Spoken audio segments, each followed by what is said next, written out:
नमस्कार, 100% समाचारमा स्वागत छ। म मिलन। सुरु गरौँ 100% समाचार।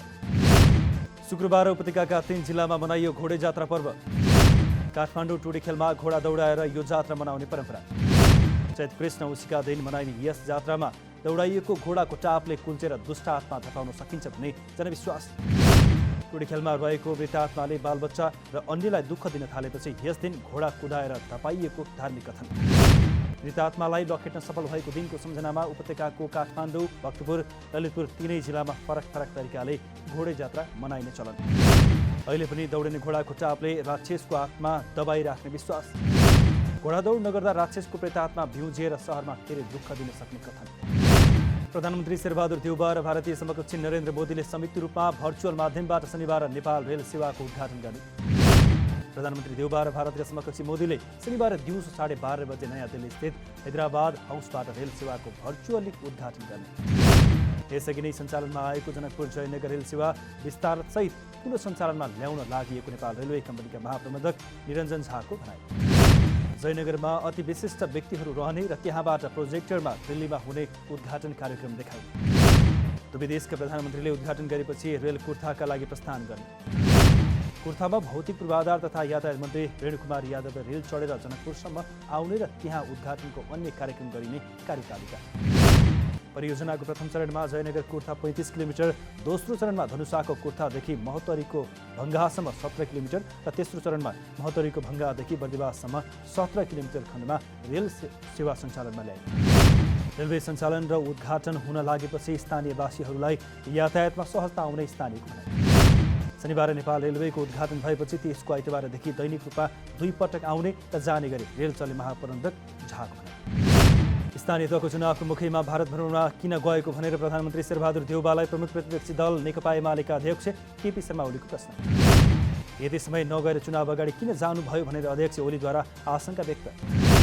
प्रधानमन्त्री आउने बित्तिकै यति बेलै किन भारत भ्रमणमा जानुभयो भनेर आफूले प्रश्न सोध्ने दाबी।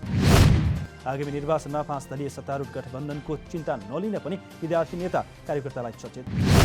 काङ्ग्रेसले जहिले पनि लोकतन्त्र विरोधी शक्तिहरूसँग सहकार्य गर्ने गरेको पनि आरोप। प्रधानमन्त्री शेरबहादुर देउबाको भारत भ्रमणले दुई देशबीचको सम्बन्धलाई अझ उचाइमा पुर्याउने सञ्चार तथा सूचना प्रविधि मन्त्री ज्ञानेन्द्र बहादुर कार्कीको भनाइ। प्रधानमन्त्री देउबाको 3 दिने भारत भ्रमणले नेपाल र भारत बीचको सम्बन्धलाई अझ प्रगाढ र उच्च स्तरमा पुर्याएर मुलुकको हित गर्ने विश्वास। बिहिबारको मन्त्री परिषदको बैठकले अरुण तेस्रो जलविद्युत परियोजनाको पहुँच मार्ग अन्तर्गत छ्याङखुटी तिदिम खण्डको जग्गाको छुट मुआवजा वितरण गर्ने गराउने निर्णय। विश्व बैंक र अन्तर्राष्ट्रिय मुद्रा कोषको संयुक्त वसन्तकालीन बैठकमा नेपालको सहभागिताको लागि अर्थमन्त्रीको नेतृत्वमा प्रतिनिधिमण्डल गठन गर्ने निर्णय। मन्त्री परिषदले नेपाल प्रहरीको रिक्त 3 अतिरिक्त महानिरीक्षकको पदमा वसन्त कुमार पन्त, त्रेस प्रताप सिंह र रविन्द्र कुमार धानुकलाई बढुवा गरी रिक्त पदमा पदस्थापन गर्ने निर्णय। स्थानीय तह निर्वाचनमा सत्तारूढ दलहरूबीच गठबन्धन गरेर अघि बढ्नुपर्ने अवस्था रहेको भौतिक पूर्वाधार तथा यातायात मन्त्री रेणुकुमार यादवको भनाइ। स्थानीय तह निर्वाचनमा सबै ठाउँमा सत्तारूढ दलहरूबीच गठबन्धन नभए पनि ठाउँ हेरेर त्यसको निक्रियोल हुने पनि स्पष्टोक्ति।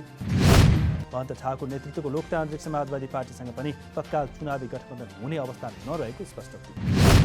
राजनीतिमा हरेक सम्भावना हुने तर त्यो विचार, मन र नियत नमिल्दा सम्भव नहुने पनि मन्त्री यादवको भनाइ।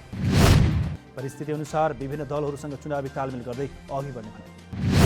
नेपाल आदिवासी जनजाति महासङ्घद्वारा आदिवासी जनजातिको वासस्थानको संरक्षण गर्न सरकारसँग माग।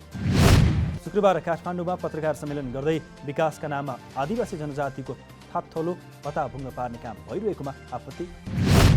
आदिवासी जनजातिको वासस्थानको संरक्षण गर्न सरकारसँग महासङ्घको माग। सरकारी वा निजी क्षेत्रले सुरु गर्ने नयाँ आयोजनाहरू आरम्भ गर्नु पूर्व सम्बन्धित क्षेत्रका समुदायले पूर्व सुसूचित हुन पाउनुपर्ने महासङ्घका नवनिर्वाचित वरिष्ठ उपाध्यक्ष बुद्ध घरती। स्थानीय र प्रदेश सरकारबाट आदिवासी जनजातिका नाममा विनियोजित बजेट अन्य शीर्षकमा खर्च गरेको प्रति समेत आपत्ति।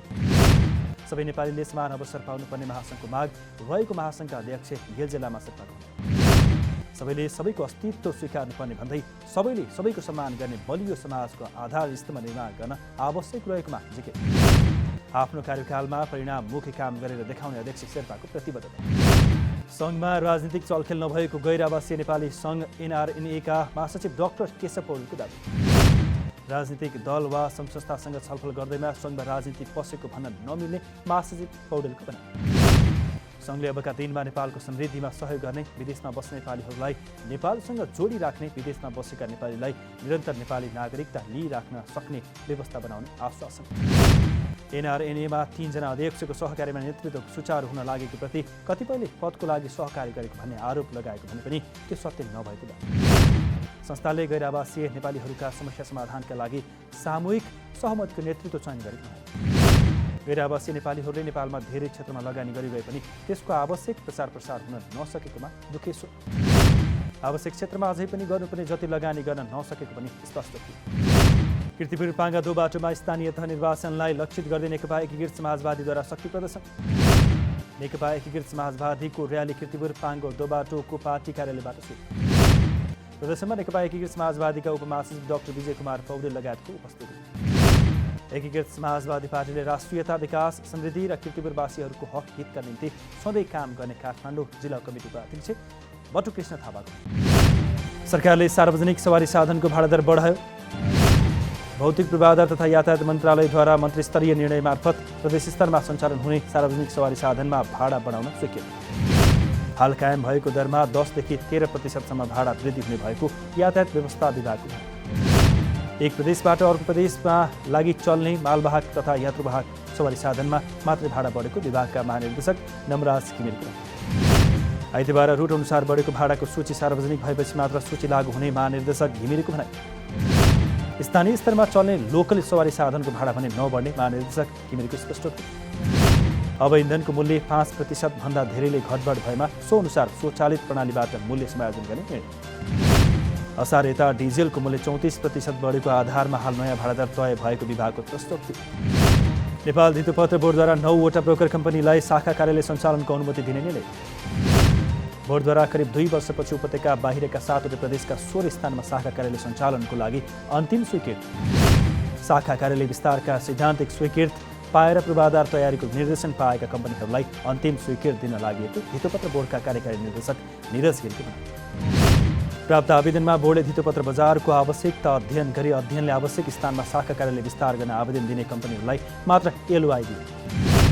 सञ्चालनमा रहेका 50वटा ब्रोकर कम्पनीहरूमध्ये हालसम्म उपत्यका बाहिर 41 ब्रोकर कम्पनीका 47वटा शाखा सञ्चालन। करिब 2 वर्ष अघि ब्रोकर कम्पनीहरूद्वारा 7 प्रदेशका करिब 200 स्थानमा शाखा विस्तार गर्न बोर्डमा आवेदन। नेकपा एमाले निकट बुद्धिजीवी परिषदद्वारा आफ्नो 10औं राष्ट्रिय अधिवेशनको सम्पूर्ण तयारी पूरा भएको जानकारी। राजधानीमा पत्रकार सम्मेलन गरी अधिवेशनको सम्पूर्ण तयारी पूरा भएको जानकारी। चैत 20 गतेदेखि सुरु हुने अधिवेशनको नेकपा एमालेका अध्यक्ष केपी शर्मा ओलीले उद्घाटन गरे। विकास र समृद्धिको यात्रामा अघि बढेको भन्दै परिषदद्वारा पार्टीको मार्ग निर्देशक सिद्धान्तभित्र गएर पार्टीको विचारलाई जनतासामु लैजाने गरे। परिषदको अधिवेशनले 17 पदाधिकारी सहित 191 जनाको समिति चयन गरे।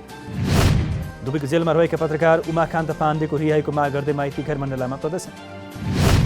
दुबईस्थित नेपाली दूतावासलाई लक्षित गरेर सामाजिक सञ्जाल फेसबुकमा लेखेको कारण देखाई दुबईको अदालतद्वारा पत्रकार पाण्डेलाई 20,000 दिराम जरिवाना र सम्पत्ति जफत सहित देश निकाला गर्ने कारबाही। जेलमा रहेका पत्रकार पाण्डेको रिहाईको माग गर्दै युथ काङ्ग्रेस नेपालद्वारा शुक्रबार माइती घर मण्डलामा प्रदर्शन। पाण्डेलाई जेल पुर्याउनका लागि युए स्थित नेपाली दूतावास नै लागि परेको आफन्तहरूको आरोप। युथ काङ्ग्रेसद्वारा घटनामा संलग्न सबैलाई तत्काल कानुनी दायरामा ल्याउन माग। पत्रकार पाण्डे निर्दोष भएको र उहाँको बिना शर्त रिहाई गर्न सरकारले ध्यान दिनुपर्ने प्रदर्शनमा सहभागी पीताम्बर भूषालको प्रदर्शनमा वाक स्वतन्त्रता हनन, लोकतन्त्रको उपहास, पराई भूमिमा आफ्नैबाट नागरिक असुरक्षित, प्रवासीको मौनता, राजदूतलाई हौसला लेखिएको प्लेकार्ड प्रदर्शन। हिमालयन हाइड्रो एक्सपोको तेस्रो संस्करणमा विद्युतीय सवारी साधनको र्याली हुने।